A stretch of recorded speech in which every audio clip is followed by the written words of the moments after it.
여러분 안녕하십니까? 이어서 경남 소식입니다. 장마나 태풍이 오면 바다로 떠밀려 내려오는 쓰레기가 늘 골칫덩입니다. 올해는 평소보다 더 많은 강수량에 바다 쓰레기가 크게 늘면서 처리에 어려움을 겪고 있는데요. 최근 닷새 동안 경남에서 발생한 바다 쓰레기가 무려 1,000톤에 육박합니다. 최진석 기자의 보도입니다. 낙동강 본류인 밀양 삼낭진교 부근입니다. 상류에서 빗물에 쓸려온 쓰레기들이 흙탕물 위로 둥둥 떠다닙니다. 이 쓰레기들은 어디로 갈까? 장맛비가 주춤한 사이 거제의 한 바닷가. 중장비들이 해안가로 떠밀려온 쓰레기를 치우느라 분주합니다.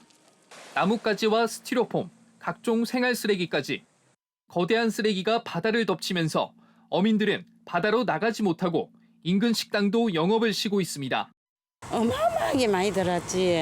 배도 작업도 나가지도 못하고 나무 가지들이 기계에 걸릴까 싶어서 매년 낙동강 수만 열모 일하는데. 바다 쓰레기를 치운 지 나흘째. 수거한 쓰레기는 산더미처럼 쌓였습니다. 최근 장마로 낙동강에서 흘러들어온 쓰레기가 제키를 훌쩍 넘을 정도로 쌓여 있는데요. 이곳 거제 농소 몽돌 해변에만 100톤의 쓰레기가 흘러들어온 것으로 추정됩니다. 주민들이 즐겨 찾는 창원의 해변공원도 상황은 마찬가지. 바다와 접해 지면이 고르지 못한 곳은 작업자들이 갈키로 일일이 쓰레기를 수거해야 합니다. 주말에 비 예보가 되어 있지만은 주민들이 불편해 하실까 싶어서 지금 쓰레기를 처리하고 있습니다. 이번 장마 기간 남해군 406톤, 거제시 300톤 등 경남 7개 시군에서 모두 952톤의 바다 쓰레기가 발생한 것으로 잠정 집계됐습니다. 경상남도는 장마 전선이 다시 올라오면 바다 쓰레기가 더 늘 것으로 보고 긴급 수거 작업을 이어갈 계획입니다. KBS 뉴스 최진석입니다.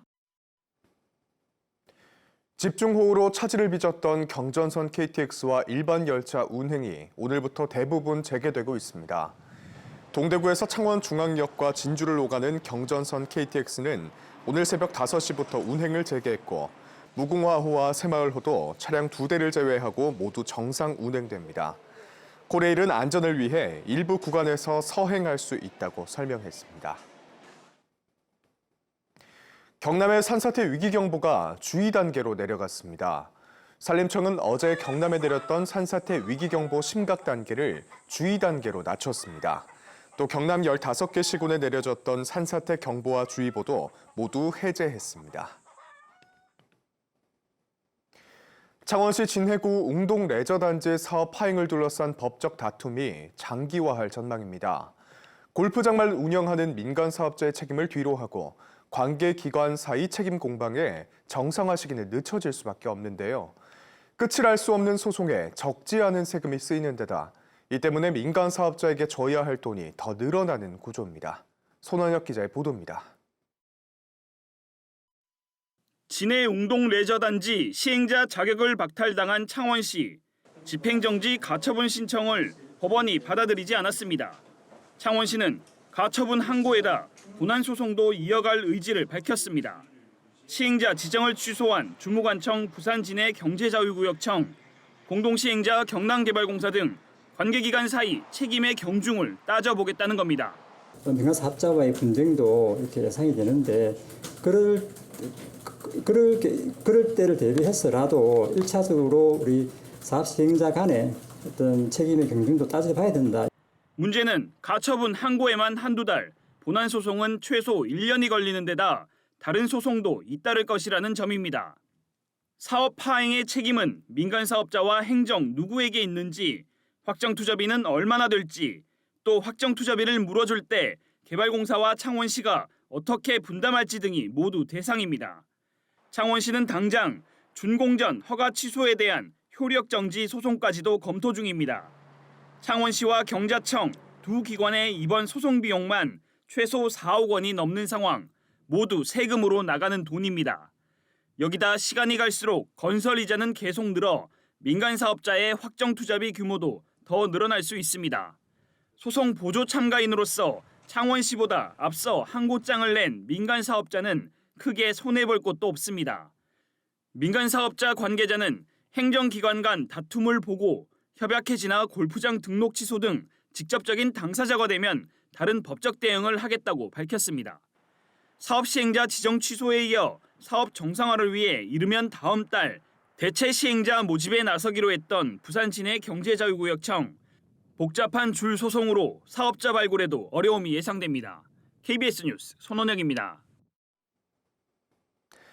경남 주말엔 문화, 오늘은 찾아가는 도림미술관을 따라 의령으로 가보시죠.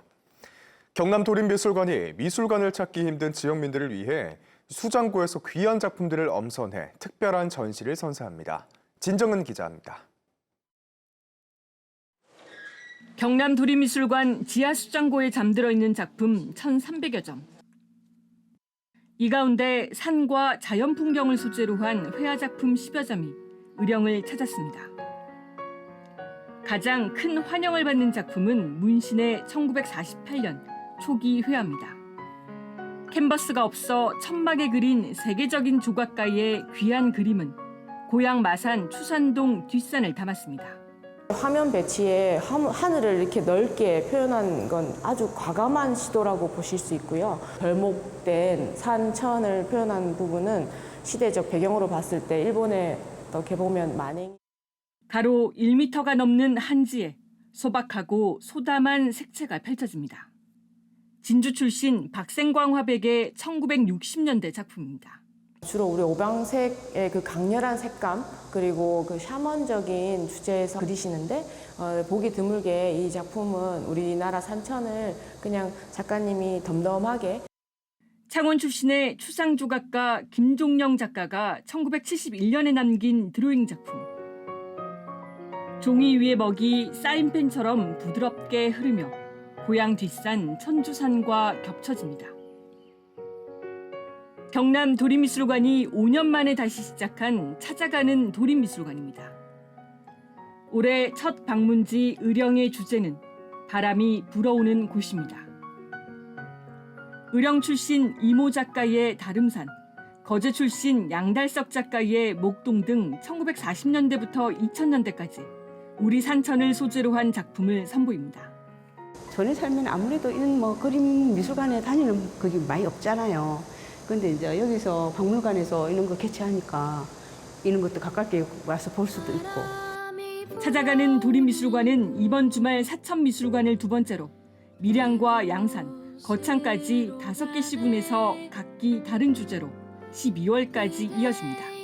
KBS 뉴스 진정은입니다.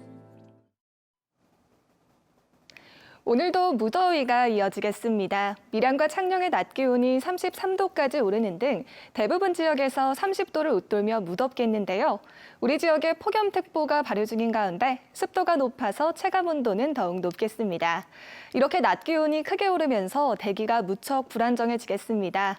오늘은 북서 내륙을 중심으로 소나기 지나는 곳이 있겠는데요. 예상되는 강수량은 오후 한때 5에서 20mm 정도입니다. 한편 출근길 곳곳으로 가시거리 200m 미만의 짙은 안개가 끼는 곳이 있겠습니다. 교통안전에 유의하셔야겠습니다. 자세한 지역별 기온 살펴보겠습니다. 현재 기온 창원이 22도, 창녕이 23도를 보이고 있습니다. 한낮에는 창원이 31도, 의령이 32도로 어제와 비슷하거나 조금 낮겠습니다. 서부 지역도 진주가 24도, 거창이 23도로 출발하는 아침이고요. 한낮에는 진주가 32도, 함양 33도 예상됩니다. 바다의 물결은 먼바다를 중심으로 최고 1.5m로 잔잔하게 일겠습니다. 내일은 다시 정체전선이 북상하면서 우리 지역에 비 소식이 있겠습니다. 날씨였습니다. 정치자금법 등 위반 혐의로 재판에 넘겨진 사천 남해하동 국민의힘 하영재 국회의원의 첫 공판이 어제 창원지법 진주지원에서 열렸습니다. 하 의원은 공판에서 전 사천시장 측으로부터 받은 돈의 일부는 사전 공모한 적이 없으며 나머지 공소 사실은 모두 인정한다고 말했습니다. 하 의원은 2020년 3월 당시 경남도 의원이던 A씨로부터 선거비용 명목으로 4천만 원을 받는 등 불법 정치자금 1억 6천여만 원을 받은 혐의로 재판에 넘겨졌습니다. 또 어제 창원지법 통영지원에서는 공직선거법 위반 혐의로 기소된 박종욱 거제시장의 첫 공판이 열렸습니다. 박 시장은 제기된 혐의를 부인했고 재판에 성실히 임하겠다고 말했습니다. 서울 서초구 한 초등학교 교사가 학교 안에서 숨진 채 발견된 사건과 관련해 경남교총이 어제 보도자료를 내고 교사들의 교육활동 보호를 위한 법적 근거 마련을 촉구했습니다. 경남교총은 교원이 소신을 갖고 학생을 교육할 수 있도록 국회에서 계류 중인 교권 침해 처분과 교원 지휘법을 개정해야 하고 경남형 교권 보호 조례 제정도 시급하다고 주장했습니다. 어제 오전 10시쯤 창원시 의창구 한 초등학교 본관 화장실에서 불이 났습니다. 이 불로 학생과 교직원 등 350여 명이 학교 운동장으로 대피했고 소방서 추산 200만 원의 재산 피해가 났습니다. 소방당국은 정확한 화재 원인을 조사하고 있습니다. 한화오션이 직원 연봉을 기존 대비 1,000만 원 올리기로 했습니다. 한화오션은 최근 사무직군 직원들에게 개편된 급여 기준을 공식 통보했으며 급여 인상 규모 등을 미리 알렸습니다. 조선업계 사업 보고서를 보면 지난해 말 기준 HD 현대중공업과 삼성중공업의 평균 급여액은 8,400만 원 수준이지만 한화오션은 7,300만 원으로 경쟁사 대비 낮게 나타났습니다. 뉴스를 마칩니다. 시청해주신 여러분 고맙습니다.